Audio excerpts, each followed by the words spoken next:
Gledate Gorenjska poročila na GIF TV. Majda Suljanović, direktorica Ljudske univerze Jesenice, lepo pozdravljena. Lepo pozdravljeni. Že s 1.8. se je začel odvijati večgeneracijski projekt v večgeneracijskem centru na Jesenicah. Točno, jaz s ponosom povemo, da se nadaljuje naš projekt Večgeneracijski center.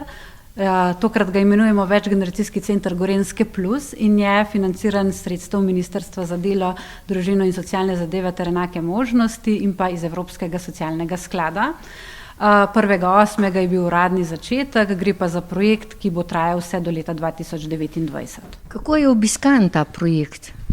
Moram priznati, da smo na samih začetkih, kar se tiče samega projekta, glede na to, da pa mi v vmesnem času smo nadaljevali z podobnimi aktivnostmi, ljudje projekt prepoznavajo tudi aktivnosti, ki se v okviru projekta dogajajo, tako da naval je in moram priznati, da sploh pri nas na sedežu na Ljudski univerzi Jesenice gladko teče. Kako deluje in kakšne aktivnosti potekajo v času, ko se odvija? Gre se torej za projekt, ki ga izvajamo v partnerstvu. Poleg Ljudske univerze Jesenice v projektu sodelujejo tudi Ljudska univerza Kranj, Ljudska univerza Radovljica in pa Zavod v Škofje Loke.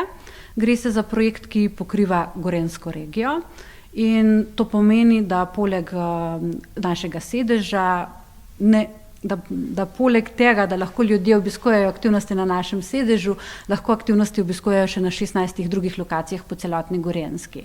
Kako poteka?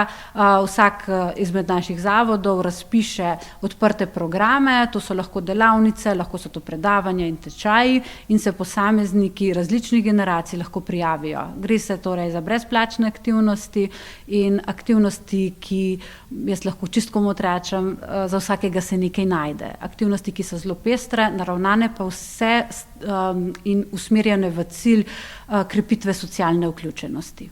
Ali imate dobre izkušnje s partnerji, s katerimi sodelujete? Definitivno.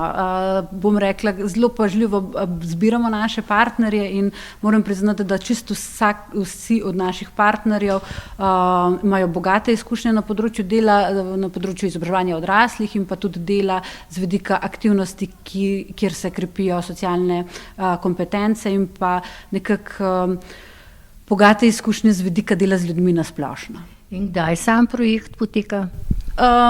Sam sedež je odprt vsak delovnik med 8. in 18. uro, ob petkih med 8. in 14.